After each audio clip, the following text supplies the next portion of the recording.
आप सभी को जय मसीह की। आज हम सच्चे ईश्वर के विषय में चर्चा करने वाले हैं। जब दुनिया में इतने सारे देवी देवता, ईश्वर, अल्लाह और भगवान हैं, तो कौन सा सच्चा ईश्वर है जिसकी हम आराधना कर सकते हैं, जिसके साथ संगति कर सकते हैं और जिसके द्वारा हमारा परिवार कुशल मंगल और आनंदित रह सकता है, साथ ही अंत में सही स्वर्ग में जा सकते हैं। कई लोग कहते हैं कि सबका मालिक एक है, लेकिन कुछ लोग यह भी मानते हैं कि सभी देवी देवता एक ही हैं और सभी की पूजा करनी चाहिए। परंतु वेदों के अनुसार परमात्मा न तो भगवान है, न देवी देवता, न ब्रह्मा, न विष्णु और न ही महेश हैं। परम प्रधान परमात्मा न तो अग्नि, न वायु, न जल और न ही आकाश है, वह निराकार है। ईश्वर न तो दुर्गा है, न राम, न कृष्ण और न ही बुद्ध। ईश्वर इतना विशाल है कि पूरा आकाश गंगा, पूरा यूनिवर्स उसमें समाया है और उसका अंश सभी में व्याप्त है। परमेश्वर कभी किसी से शादी नहीं कर सकता, क्योंकि उसके तुल्य कोई नहीं है और ना ही कभी होगा। इसलिए हिंदू धर्म के अनुसार सृष्टि की पूजा करना पाप है, मगर फिर भी कुछ लोग आडंबरों के द्वारा सृष्टि की पूजा करते हैं।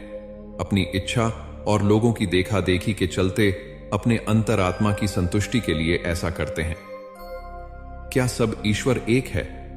यदि आप अपने सवालों का उत्तर नहीं ढूंढ पाए तो निराश ना हो।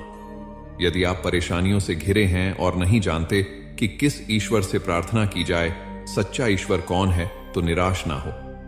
आपने यह बातें तो बहुतों के मुंह से तो ही सुनी होगी कि सभी धर्म एक ही हैं, सभी भगवान एक ही हैं। किसी भी धर्म के भगवान को मान लो, सब एक ही है।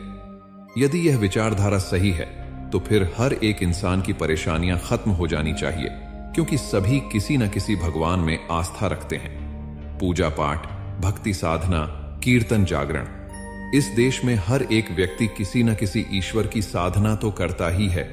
और इस देश में तो 333 करोड़ देवी देवता हैं और हमारे देश के लोग इनमें से किसी न किसी पर आस्था तो रखते ही हैं, और कुछ तो डर के कारण भगवान की पूजा पाठ करते हैं कि कहीं इनका प्रकोप उन पर बढ़ न उठे।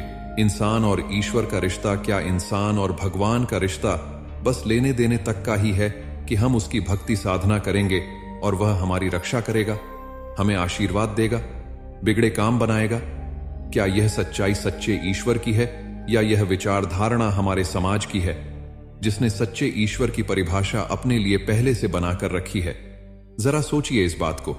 यदि सच्चा ईश्वर भला है और हमसे प्यार करते हैं, तो कैसे वह हम पर क्रोध कर सकते हैं? यदि ईश्वर हमसे प्रेम करते हैं, तो वह कैसे हमें दंड दे सकते हैं? क्या उनका मनुष्य के ऊपर क्रोध करना और दंड देना उन्हें सच्चा ईश्वर बनाता है?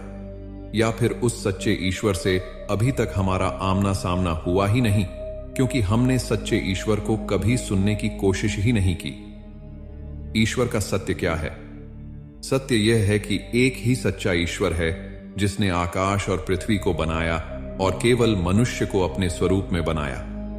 जी हां, ईश्वर हमसे प्रेम करते हैं और केवल मनुष्य को ही उसने अपने स्वरूप में रचा है। इसलिए हमारा स्वभाव जानवरों, पक्षियों, पेड़ पौधों जैसा नहीं है, क्योंकि हम परमेश्वर के स्वरूप में रचे गए हैं। ईश्वर भला है और करुणामय है, और जितने उसको खोजते हैं वह उसे पाते हैं। जी हां, वह आपसे प्रेम करता है और लेने देने से कहीं अधिक आपके साथ एक रिश्ता चाहता है।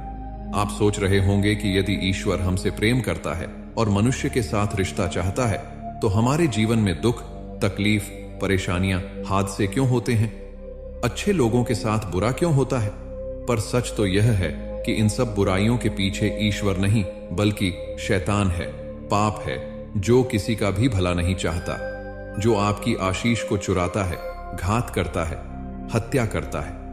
आप सोच रहे होंगे कि यदि यह सब आपके विरोध में कार्य कर रहे हैं, तो फिर इतने सारे ईश्वरों में से किस ईश्वर की मदद मांगी जाए, किस ईश्वर से प्रार्थना की जाए जो आपको बचा सकता है, आपकी रक्षा कर सकता है, आपके बिगड़े काम बना सकता है, आपकी समस्या का हल कर सकता है? वह ईश्वर यीशु मसीह है, क्योंकि केवल यही वह नाम है जो उद्धार के लिए दिया गया है, किसी दूसरे के द्वारा उद्धार नहीं, क्योंकि स्वर्ग के नीचे मनुष्य में और कोई दूसरा नाम नहीं दिया गया जिसके द्वारा हम उद्धार पा सकते हैं। ऐसा लिखा है बाइबल की प्रेरितों के काम 4:12 में, यशायाह के 33:5 में ऐसा लिखा है कि परंतु वह हमारे ही अपराधों के कारण घायल किया गया, वह हमारे अधर्म के कामों के कारण कुचला गया, हमारी शांति के लिए उस पर ताड़ना पड़ी कि उसके कोड़े खाने से हम लोग चंगे हो जाए। यीशु ही वह सच्चा ईश्वर है जिसने क्रूस पर मरकर अपना लहू बहाकर तीसरे दिन मुर्दों में से जीवित होकर आपको पाप, मृत्यु और शैतान के माया जाल से मूल्य चुकाकर छोड़ा लिया है। भला आप खुद सोचिए, ऐसा कौन सा ईश्वर है जिसने आपको परेशानियों से छुड़ाने के लिए, आपके दुख तकलीफ को खत्म करने के लिए, आपके पापों के लिए अपनी जान देकर कीमत चुकाई हो। आपकी कीमत चुकाने वाला तो कोई नहीं, पर आपसे कीमत लेने वाले बहुत से आए होंगे। केवल यीशु मसीह ही हैं जिसने क्रूस पर मरकर अपने प्रेम को हमारे लिए प्रकट किया। यीशु को आप एक बार परख के देखिए कि वह कितना भला है। आप खुद जानेंगे सत्य को, और सत्य आपको आजाद करेगा। प्रिय स्वर्गीय पिता, मैं आपकी स्तुति करता हूं और आपको सारा महिमान देता हूं। मैं आपको एक और दिन के उपहार के लिए धन्यवाद करता हूं, जिसमें मैं आपके प्रेम और भलाई का अनुभव कर सकता हूं। मैं अपने जीवन की सभी आशीर्वादों के लिए आपका धन्यवाद करना चाहता हूं। आज का दिन मैं आपके हाथों में सौंपता हूं।